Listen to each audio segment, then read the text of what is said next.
Hello students, and welcome back to another course of the Lore of the Iron Kingdoms with me, Professor Castor. Today we're talking about the Khadoran Irregulars, which is basically a fighting force that is not really as trained as, say, the Winter Guard unit. These guys are a little bit more, freelanced or specialized in survival tactics in the wilderness and things like that. Or, maybe they are mobsters that just happen to work for Khadoran Coin. That could also be it as well. But as we are all aware of the Khadoran military policy, everybody serves the Motherland. Also, thank you guys so much for listening and commenting and liking, subscribing, and all that fun stuff. Keep this steam train rolling. And as always, thank you, Private Press, for letting us read your fantastic lore.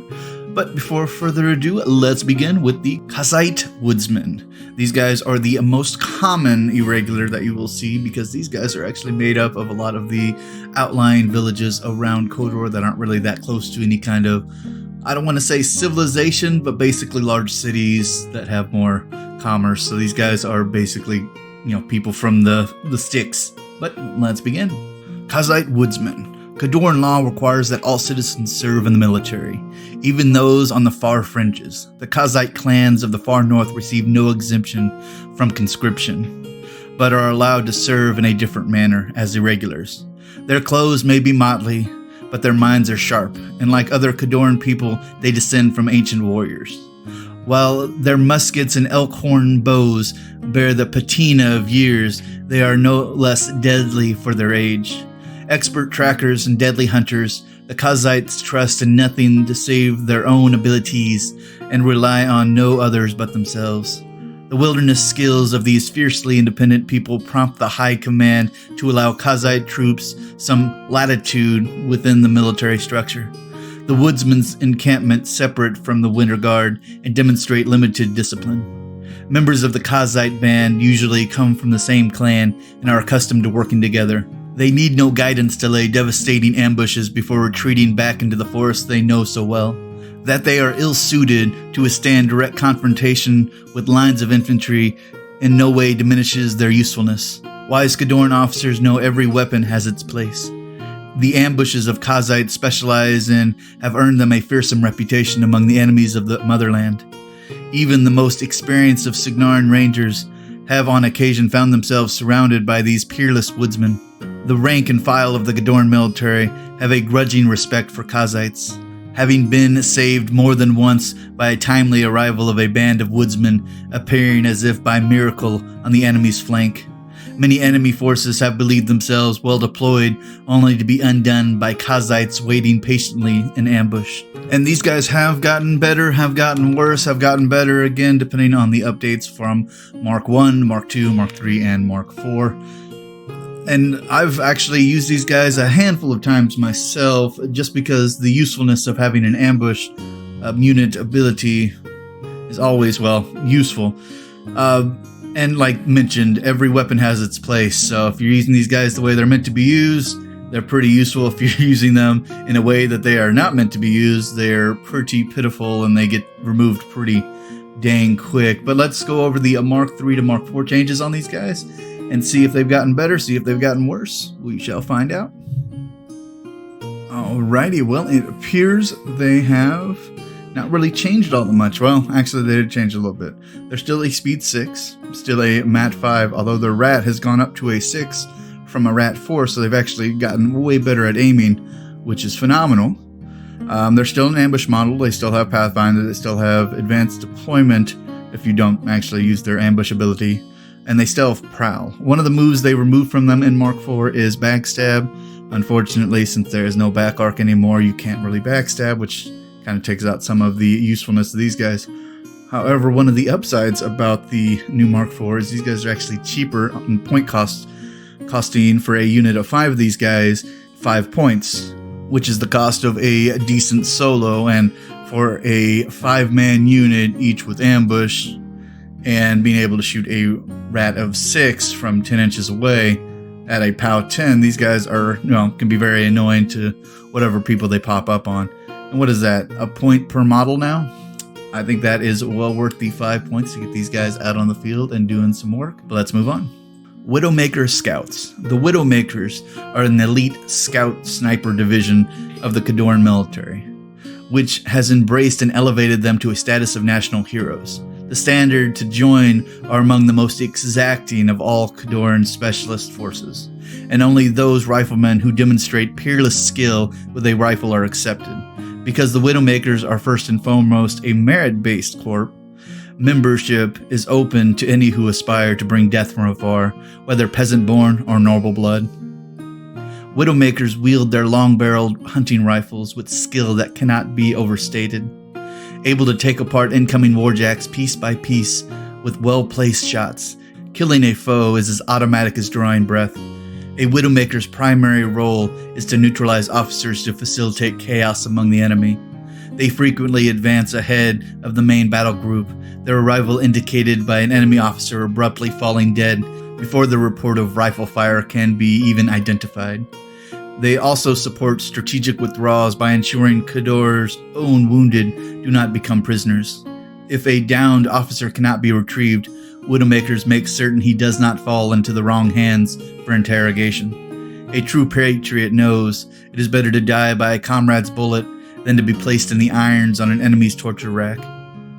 The very reputation of the Widowmakers inspires fear and hatred in many quarters, and the Scouts understand that this, too, is part of their service. Officially, Widowmakers are not assigned roles in domestic conflicts, but it is rumored that their talents have been employed to pick off dissenters, rabble-rousers, and corrupt Kayazy suspected of disloyalty to the crown. From their enemies, captured Widowmakers expect little charity. Indeed, Signarans often hang them without trial. Yeah, I feel like these types of snipers are just way too good for their own sake. That's why these guys are so rare. And their units always are only a 4-man unit, so you really can't have too many of these guys on the field. But yeah, I've seen these guys take out officers. I've seen these guys pull apart warjacks, taking off entire branches, or downing war beasts with just a volley of well-placed shots, removing their spirit to keep on going. Yeah, these guys are super dangerous and super elite. And at a range 14, these guys can take position somewhere on the battlefield and just clear it for the entire game, gaining their aiming bonuses. But let's go over their Mark IV changes, shall we? And I don't see too much changing on these guys just because, well, they're pretty good at what they do. But they still have speed 6. They still have a mat. Well, their mat actually went up to a mat 5, so yay for them if they ever get into melee. These guys are not supposed to be in melee, so make sure that never happens. Their rat is still 7, defense is still 14, and arm is still 11. They still have advanced deployment, and they still have Pathfinder. And they still have their hunting rifle, that is a range 14 and a POW 10, although we're not too worried about the POW on that because they are a sniper. So instead of them having to roll for damage, they auto do 1 point of damage and remove tough whenever they shoot a model. They also have Marksman as well, so they choose where they damage. So on a Warjack, they choose the column, and on a Warbeast, they choose the branch.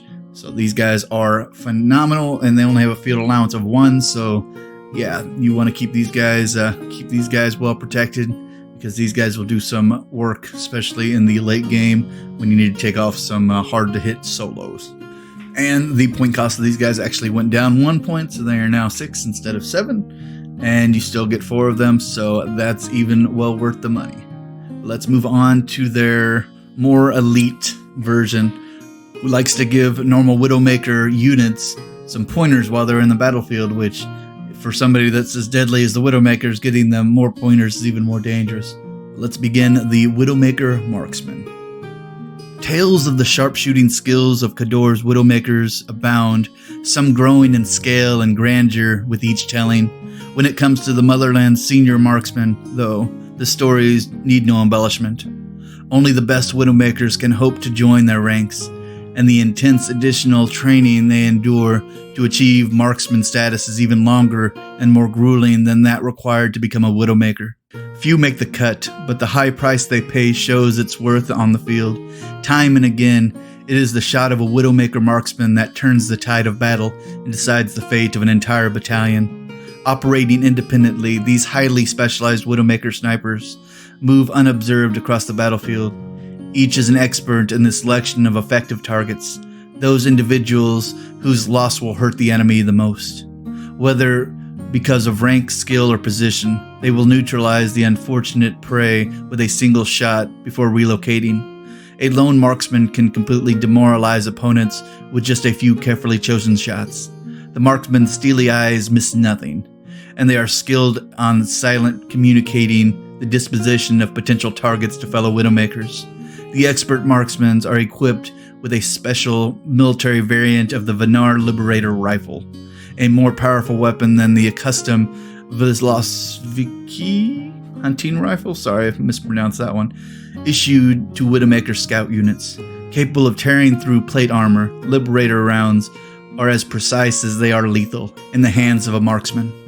Some Widowmakers claim the heft of the rifle itself grants an advantage, adding to its stability and thereby increasing its accuracy. Well, that may be, but their bullets do rip through quite a bit. And having one of these guys on the field, heck, you don't even have to have him running with the whole Widowmaker unit. Him just being a solo that can snipe at a 3 points of damage auto is still super dangerous. Although you adding him in with a Widowmaker unit, you're clearing 7 points, so you can drop a Man of War if you need to. Although Man of War Khadoran, so most likely you wouldn't have to drop a Man of War, but you get my point. You can drop heavy solos pretty quick with a group of these guys running with a marksman. But let's see the Mark 3 to Mark 4 changes and see how much better or worse these guys have gotten. Alrighty, appears they are still a speed 6, still a mat 4, well 5 now. Still a rat 8 because this guy's really good at shooting. Still a defense 14 and still an armor 11.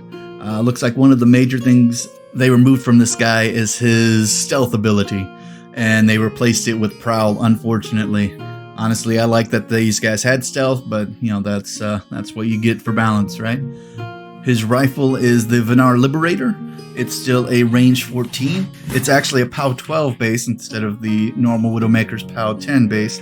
And this guy has deadly shot on that, so instead of doing 1 damage as sniper, he does 3 damage auto, and he removes tough when he shoots somebody, so yay for that. Alrighty, and outside of him losing his innate stealth, he still has leadership Widowmakers where he gives all the Widowmakers within 10 inches of him Swift Hunter, so after an attack that destroys somebody, they can move 2 inches. They can come out, pop somebody, then head back 2 inches to find cover again, which on a guy that already has a 14 defense, having cover or stealth gets you up to a 16 or 18 defense, making you even more deadly because then people can't even shoot you. But yeah, that's what we got. So fortunately he lost stealth, but he is still just as good and just as deadly on the battlefield. Just needs to be kept in a little bit better cover. But let's move on. Let's go over one of the most interesting of the solos that Khador has.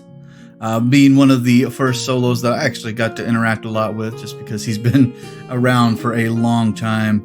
Or at least these solos, he's not a character or anything. He's just a regular old solo, but let's read about him. The Manhunter. Fishing and hunting are significant sources of food for many rural areas of Khador.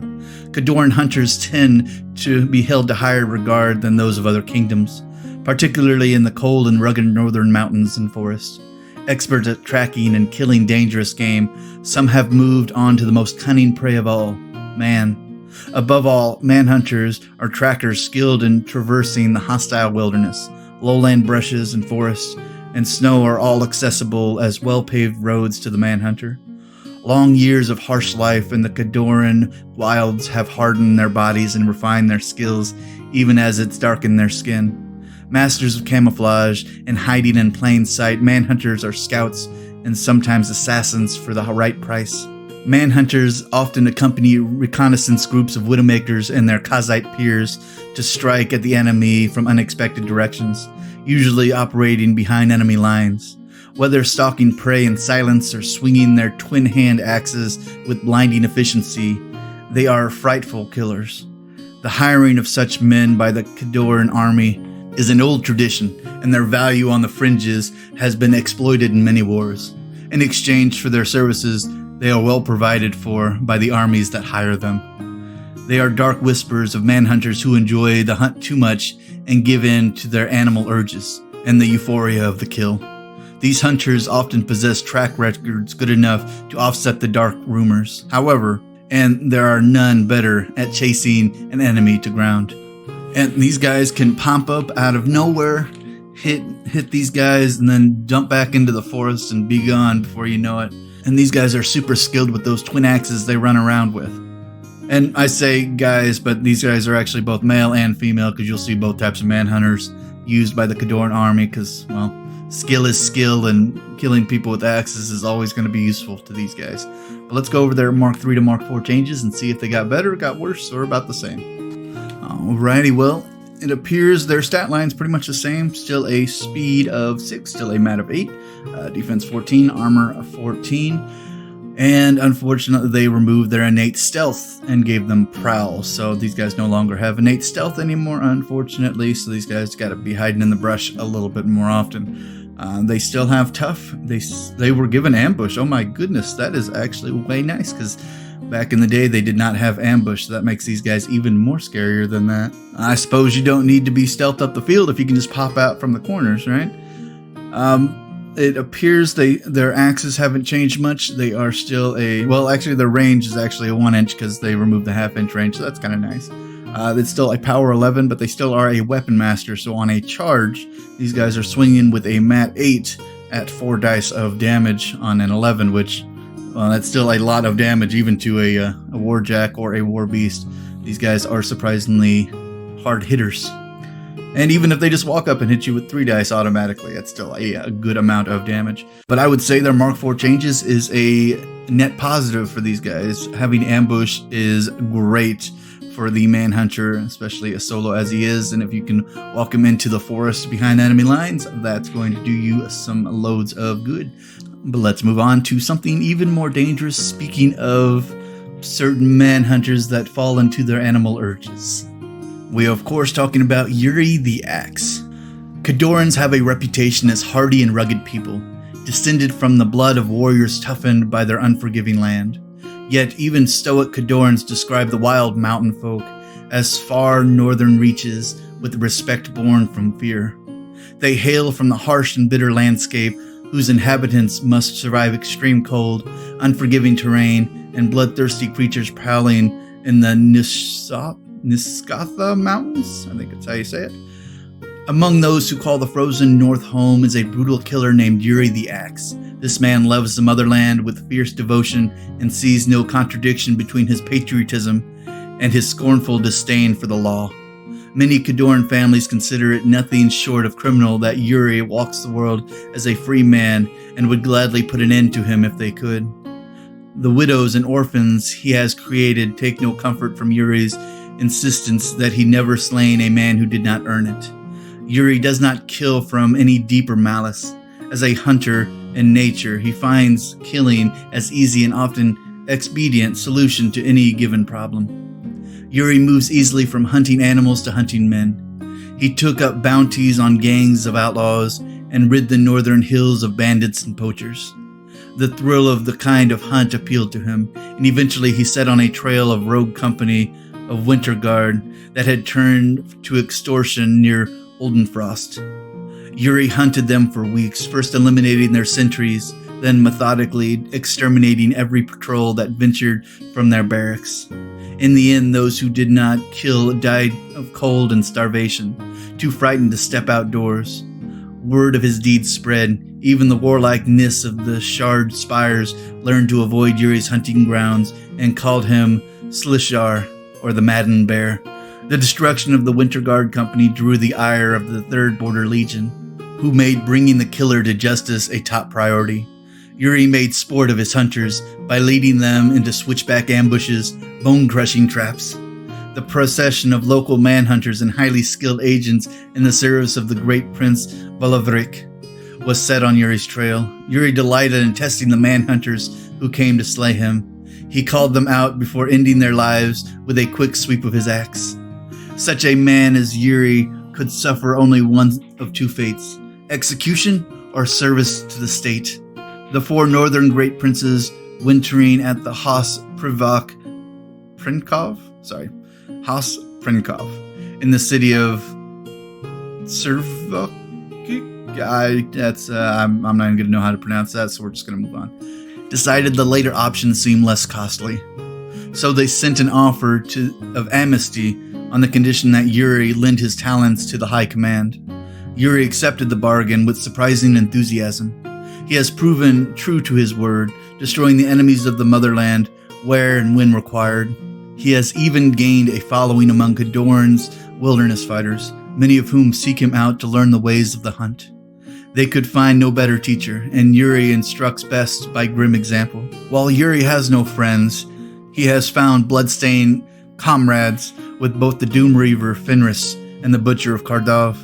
When Orsif Zokdavir went missing after a siege of Felig, some thought Yuri somehow responsible, but the persistence of their association since the Butcher's return quelled the rumors. The soldiers of the Winter Guard still shudder to see these inhuman monsters keep such close company. And that actually makes sense that he would be friends with the Butcher and Fenris. We'll discuss Fenris next week. But yeah, they are cold-blooded killers, and they like to be very melee killers, so these guys are going to be up on you as quickly as you don't even realize they're there. And Yuri is, well, if Yuri's running a company of irregulars, you best watch out, because he's probably taught them a thing or two about hiding in the forest. But yeah, he is definitely scary with that axe. Being such a ginormous axe, he can clear entire swaths of units in one strike. Yeah, he's a scary dude. But let's go over his Mark 3 to Mark 4 changes and see if he's gotten better, gotten worse, or neutral. Alrighty, his stat line is still the same, still a speed 6, mat 8. Defense 14, arm 14. It appears as per usual for Mark 4, they have removed his innate stealth and given him prowl. Unfortunately, that kind of sucks. And it appears his great axe has been nerfed down a little bit from a power plus strength of 13 as a weapon master to just a POW 11 as a weapon master. That is unfortunate, but he does have Thresher on it, so he can hit everybody in his front arc. And guess what? Front arc is now 360 degrees, so if you drop him into a unit, like say in the middle of a unit, he just spins around like a scary little tornado top with a weapon master on top of that. So yeah, that's spooky. Also, make sure this guy's not within any of your guys that you don't want dead when he's doing his Thresher, because, well, he doesn't care if they're friendly or enemy models, because it's a Thresher, he's just swinging his axe. Alright, and one of the moves that he kept was Elite Cadre, Kossite Woodsmen, and Manhunter, where he gives them Tree Walker. And Tree Walker allows him to ignore forest when determining line of sight. And then he gains a +2 defense against melee attacks while within a forest. So that is pretty sweet, getting a melee bonus while you're in the forest, and you can ignore forests as if they're not there. Which for Kossite Woodsmen, if they're hiding behind a woods and they have a 10-inch range, that means they can shoot through the woods, and then they can be safe from any kind of chargebacks or anything like that. Makes, everybody more dangerous that are working with Yuri the Axe. Also appears in Mark 4, they have given him Sprint, so after he destroys a model or removes it from play, he can make a full advance, so he can get himself in and get himself out of there quick. And because they removed attack of opportunities, well, that just makes that a little bit better, so you don't have to worry about him getting hit on his way out. But that is awesome. Let's go over his Riot Quest version as well, Yuri the Hunter. And as per usual, there is not that much information on Yuri the Hunter because, well, this is based on the ravings of a madman, so that is what we have to go on. Also, there is no Mark 4 yet on Yuri the Hunter. I'm not sure if there will be. We'll see in the future. But let's begin. After the claiming, Yuri set out to atone for his career as a state-sanctioned manhunter. He tried to live and let live, find peace without violence, but death follows Yuri in the way night follows day. And when the only tool in your toolbox is a headsman axe, every obstacle looks like a head waiting to be severed. Yeah, that's the kind of man who tried to be peaceful loving, but just keeps getting pulled right back into it afterwards. Let's go over his Mark 3 versions and make some assumptions on what his Mark 4 will look like. But Yuri the Hunter, speed 6, mat 8, rad is 7 now. Defense is 14, armor 14. He has advanced deployment, pathfinder, stealth, and tough. Also, something I did not realize, Yuri the Axe, the original version, it appears they gave him ambush as well, so look out for Yuri the Axe. He has ambush. Be very careful with that. And most likely Yuri the Hunter will also be given ambush as well, and they'll probably remove his innate stealth and give him prowl like his other form as well. But his weapons have changed, so he now carries a Thorn bow, which is a range 12, POW 14, so I guess that's why his rat went up. And then his axe was replaced with a hunting knife, still a weapon master, and it's a power plus strength 10, so not as crazy as his axe. I would say he's more of a ranged model now, but let's see his abilities. And looks like Yuri the Hunter already had ambush, so most likely that's probably why they give Yuri the Axe ambush as well. And then he has covered tracks, which allow him to put a trapper down after he kills somebody. And a trapper, because you can also put that down as a special action, is a AoE 4, probably going to change to an AoE 3 in Mark 4. And anything walking in, living or undead, suffer a POW 10 damage roll if they walk through it and they don't have flight. Also, he has Hunter, which allows him to ignore concealment and cover when making range attacks, and his Thorn bow has arcing fire. So this guy is definitely more ranged than his melee counterpart, so yeah. But them getting ambush is great for these models, because having Kossite Woodsmen, Manhunters, and Yuri the Axe all ambushing from one side of the table would be terrifying and very hard to counter. But let's move on. And the next models we're going to be discussing are the Kayazy models, or the Khadoran Mafia, basically, models. None of these are in Mark 4 yet, so we're just going to be discussing their Mark 3 counterparts, unfortunately, but let's go over them. We're going to be going over the Kayazy Assassins, basically the foot troops of any kind of these organizations. And you'll see most Kayazy Assassins out as the normal rank and file of these guys. While the commanders have earned their share of glory, others seek profit from Khador's recent conquest. The Kayazy, the great Khadoran merchant princes and industrialists, have supported the war with hard work and coin. These scheming manipulators have long preserved the interest by employing highly skilled killers against their rivals in bloody games of commerce. Their deadly emissaries work together to surround and slaughter an enemy with brutal stabs from their plunging blades. On the orders of the Kayazy, these gangs of assassins have come south to bring the skills they have honed at swordplay and murder onto the battlefield. In this fashion, the merchant princes assure that their profits continue to flow unimpeded by the vagrancies of military command. Drawn originally from Bratias, the most ruthless and skilled street gangs in the larger Khadoran cities, these grim killers survived many a treacherous alleyway encounter by slitting the throats of those who would have done the same to them. Serving the Kayazy as assassins brings a measure of respect and status, and these individuals climbed the ranks of the underworld on a mounting pile of corpses to gain the patronage of their influential masters. Many soldiers feel uncomfortable around these murderous duelists, but none can fault their skills and efficiency. These blade masters learn the duelist art in the school where failure brought deadly consequences.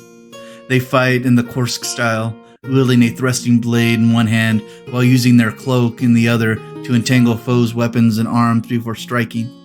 Kayazy Assassins boast expertise in swordplay equal to or superior to that of pompous blade masters of noble lineage. Few can stand against the flurry of flashing blades, as several assassins close at once on their chosen victims. And these guys are actually really, really good at causing all sorts of chaos on the battlefield, because unlike say the Manhunters or Kossite Woodsmen, these guys want to be in close and they want to do a lot of damage very quickly. But then they need to back off, because they will probably fare just as well as the Kossite Woodsmen when someone starts attacking them back. But they are pretty dodgy in comparison, so that might do well.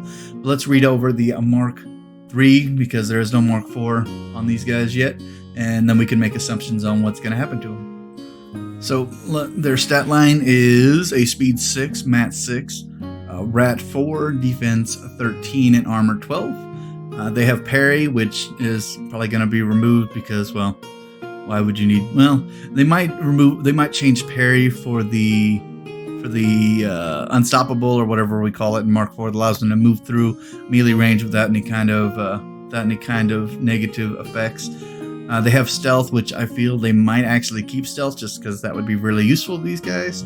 But they have an Assassin's Blade, and they have most likely the range is going to go up to 1 inch just because every melee thing's going up to 1 inch, and they are a power plus strength of a 10. They also have anatomical precision, that's what it is. So just like the sniper, when these guys make an attack, if they can't exceed the armor roll of a model they're hitting, they automatically do 1 point of damage. Well, I suppose that's a little different from a sniper who do just auto 1 without having to roll any dice. Oh well. But with that one, they also remove their tough. They're also a duelist, so they get +2 to their defense against melee attack rolls. So it gets their defense up to a 15, which is pretty hard to hit. And they also have gang too, so if they're all hitting the same models, they gain a +2 to their melee attacks and damage rolls, getting them up to a POW 12 and a MAT of 8, which makes these guys really good at getting in there, doing lots of damage. But these guys got to get out, or if they're shot at, they're going to be shot at least from 5 inches or closer. So yeah, these guys are really good at melee, but they have very pitifully low armor. But let's move on. The Kayazy Assassin Underboss. Some say the ruthless underbosses that lead the hand-picked bands of assassins hold the true power among the killers employed by the Kayazy. These criminal commanders achieved their status among cutthroat competitions among the Kursk betrayers. Betias. Sorry, my Khadoran very bad. Beyond deadly efficiency with a blade, an underboss must demonstrate intelligence, patience, and the ability to accumulate and preserve wealth. Surviving long enough to enjoy one's fortune is an accomplishment in itself, but underbosses cannot afford to become soft, as their underlings stand ready to replace them at any sign of weakness. The Kayazy often set rival Betias against one another in the underworld shifts of alliances and betrayals. The vast riches of the Kayazy offer them to participate in the ongoing war effort that have not gone unnoticed, and many underbosses want to claim a piece of the action. These ambitious assassins make the necessary arrangements for their kills and hand select the best murderers among their crews. Underbosses often lead particularly important strikes personally to show subordinates how exactly to do things properly. Hiring an underboss and his crew represents a substantial investment, but one well worth the coin, for such a group can all but assure completion of the task. These seasoned killers know that no peaceful retirement awaits them if they should fail. Those that displease the underboss will be maimed if he is feeling merciful, or have their throats slit. I once heard these guys, the harder decision is not to kill somebody rather than let them live, just because, well, they are definitely killers in their long right. And Kazi Assassin underbosses, how do you become an underboss of people that are already called assassins? I imagine your body count is just a lot larger and you have a lot fewer people over you. So yeah, these guys are remarkably dangerous and remarkably skilled with those knives they like to run around with so much. But let's go over there Mark III and make assumptions on what we're looking at on Mark IV. And one of the things I think they might do, because they've been doing this a lot for any kind of attachments, is turning them into solos that just give like a more of an ability to anybody around them that are, you know, their particular group. So yeah, but let's go over his stats. He is a speed 6, a mat of 8, so he's actually way more stabby than his subordinates. He is a defense 13 and an arm 12. He has ranking commander, so of course you'll always do the commander in a unit. He has parry, he has stealth, and he has tough. I believe they will remove parry and give him the unstoppable, that's what it's called, I think, and allow him to move through there. He has 2 twin blades, so he makes 2 melee attacks himself, and of course the range will probably move up to 1. And then he has health points, he has 5 health boxes, and he's tough, so, you know, if you do kill him outright, he has a chance to just sit down. He still has anatomical precision as well, so if he does not exceed the armor of what he's hitting, he automatically does 1 damage point and removes their tough. He still is part of the gang, so he still gets a +2 to that melee attack and +2 to the melee damage roll, which is insane for some guy who already has a mat of 8. And he has his once a game ability called Killing Stroke, which is probably going to be removed because, well, It gives people in his unit the backstab ability, which is kind of not really useful in Mark IV. And then he has Tactic Shadow Dance, which allows his guys, after they stab somebody, that another guy in their unit can move 3 inches from their current location. And then, of course, he also has Duelist as well, which gives him a +2 against melee attacks. So, yeah, I feel like his abilities will be changed, although I don't see why they would keep Shadow Dance rather than just replace it with Reposition 3. Just because that's more simply worded. And then Killing Stroke will be probably removed because Backstab's no longer a thing. So maybe they'll give him, I don't know, maybe they'll update this unit a little bit, giving them a little bit more pizzazz. So that is what I think, but let's move on. Kayazy Eliminators. When the Kayazy require the killing to be carried out with utter discretion and assurance, they turn to the Eliminators of the Korsk underworld. No mere thugs, Eliminators practice their deadly trade with the finesse of artists. They hold their criminal peers in disdain, sneering at those who require strength and numbers to ply their bloody trade. In a loose tradition, most Eliminators prefer to work in pairs, choosing their professional partners with the same care they exercise in selecting their blades. For their lives and livelihood depend on that choice. Eliminators are consummate professionals who constantly refine their lethal art. They spend countless hours training their bodies and steeling their minds to the murderous purpose. Eliminators make each step with careful calculations, no motion wasted, no sound betraying their intentions. A partnered pair moves in tandem, each anticipating the other's every move. When the time comes for them to perform their bloody service, they do so with the grace that would seem like ease were anyone present to observe it. Since the expansion of the Khadoran border, the Kayazy have found themselves increasingly entangled in the affairs of the army. Accordingly, individual Kayazys now often hire Eliminators to aid their commanders in the success they take special interest in. Though Eliminators spend most of their careers cutting throats in darkened alleyways and hallways, they are equally talented in dealing death on the battlefield. Slipping into oppressive combatants, Eliminators evade their enemies with mocking deafness until they can close to deliver the killing blow.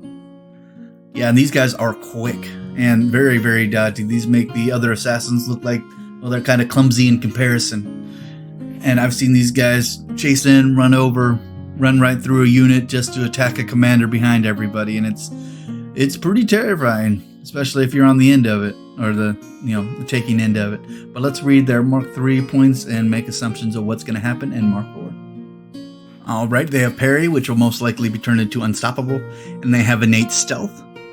They also have their Assassin's Blade at a 9, but they have 2 of them each, and they both have 5 health boxes as well. They're a speed 7, my goodness, it's very fast. A mat 7, a defense 15, and a arm 11. So these guys are very, very dodgy, even compared to elf standards. They have acrobat, which means they can move through models if they have enough movement to get completely past them. And then they ignore intervening models when they're charging because, well, if you don't see them there, they just move right through. They have anatomical precision as well, so if they don't get over the armor, they automatically do 1 point of damage, and they remove tough. They still have duelist, which gets their defense up to a staggering 17 in melee, which, yeah, that's terrifying. And they still have gang, so if they're attacking the same target, they get up to a 11 on that, and a mat of 9, which is awful. They have sidestep too, so after they hit somebody, they can just move off to the side 2 inches and allow people behind them to just rush in and finish them off if they didn't already do it. They also have a combo strike on their weapon, which means you take their strength. Well, back in the day they had strength of a 5, then you add twice of their power of their weapons. So basically, you're getting these guys up to a 5 plus POW 4 plus POW 4, getting them up to a 14 attack as well, or technically a 16 because they have gang on top of that. So yeah, these guys are striking with a 16 on one blow with their combo strike.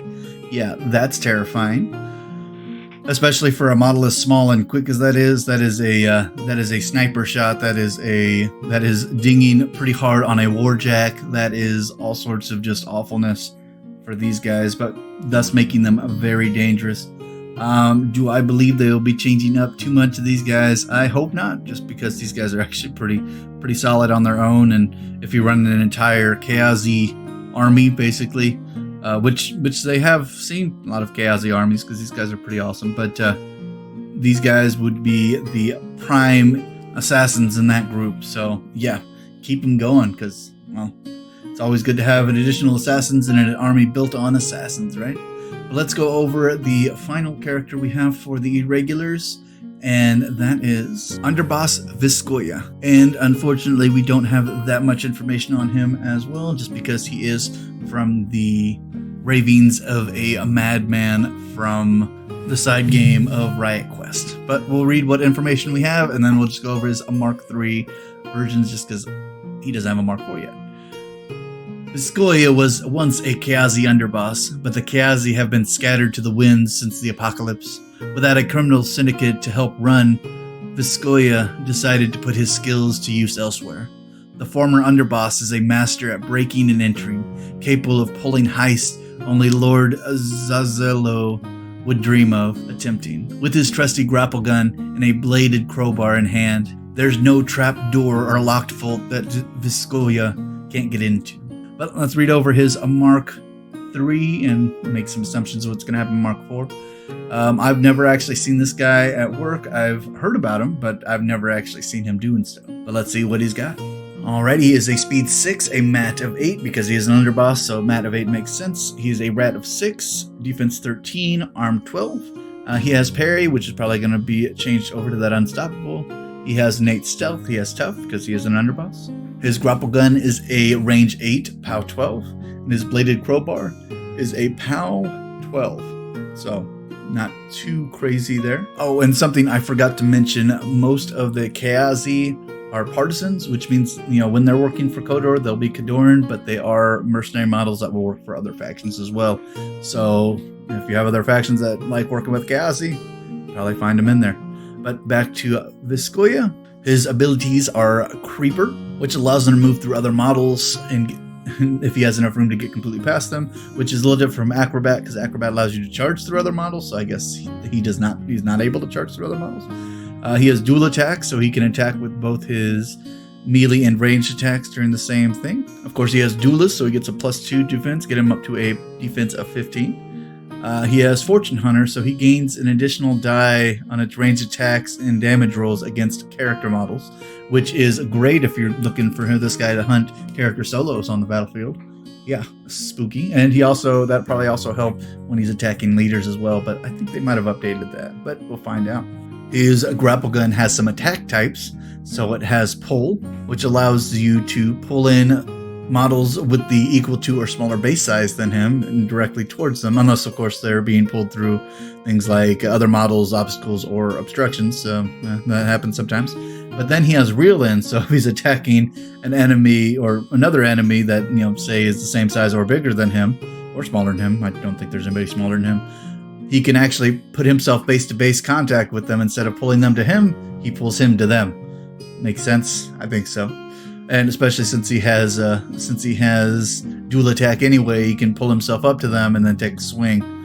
His bladed crowbar has brain damage, so a model damaged by that weapon cannot cast spells for 1 round. And then he has critical stagger as well, so on a critical hit, it loses its initial attacks and cannot make power attacks or special attack rolls for 1 round.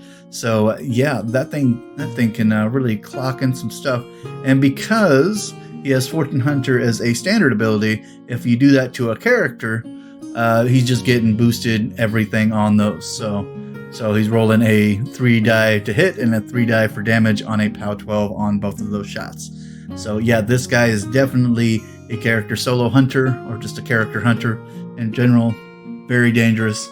Keep him in your back pocket if you like to use him. But that is it for all the irregulars of the Khadoran army. Next week, we're going to be going over the Grey Lords, and we're also going to be going over the Doom Reavers, just because, well, I've seen very few armies of both of those, but, you know, they do not make up a whole huge specific list of the Khadoran military, and in Mark IV, the Grey Lords have pretty much been wiped out anyway due to their, well, trying to work with some infernals from the outer darkness, but, you know, that is neither here nor there. But I wanted to thank you guys all for listening. If you are enjoying this, please like, subscribe, comment, let me know how I'm doing. Let me know what words I have mispronounced, because I am really good at mispronouncing words over and over again. And will I correct the pronunciations? Maybe, maybe not. Really depends on how fast I am reading or talking in general. Thank you again, Privateer Press, for letting us read your fantastic lore. And as always, class dismissed.